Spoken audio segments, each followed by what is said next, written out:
In Southern California, there are some special creatures that have adapted and thrived in an urban environment. Some advocates for conservation and the environment say a city may be the perfect man-made space for some endangered species. VOA's Elizabeth Lee reports from Los Angeles.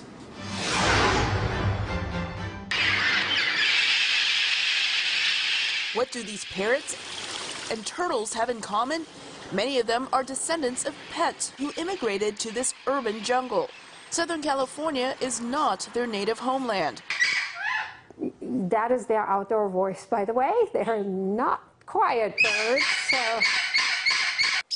Ursula Heize is a professor at the UCLA Institute of the Environment and Sustainability and a bird lover. She's rescued and adopted some of these birds. They come originally from northeastern Mexico, from the state of Tamaulipas, where they are now endangered. They're not quiet at all, but it's something that you listen for, because if I didn't hear them on a daily basis, then I know something's really wrong. As transplants to Southern California, these red-crowned parrots have thrived in the wild. They have become such a permanent fixture here that they are recognized by the California Bird Records Committee. They've been naturalized as California citizens.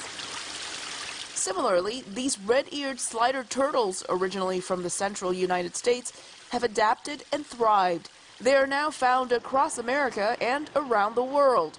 The success of these turtles and parrots in the Los Angeles area have some academics wondering whether a city can be a place to help endangered non-native animals, like a zoo, but better, say experts. At least it's living in the wild.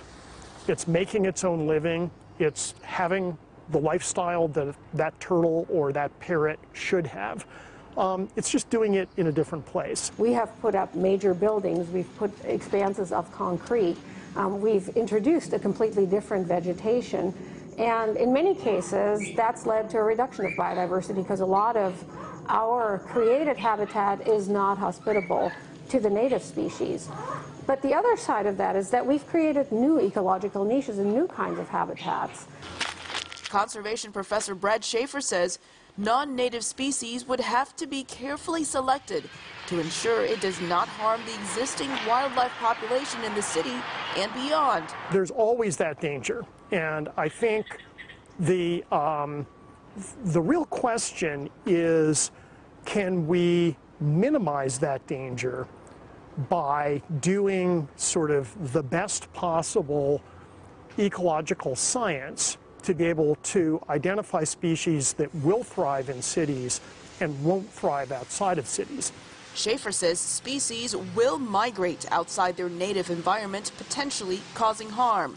He believes it might be better to carefully select a species to introduce as long as it's not harming biodiversity in a city.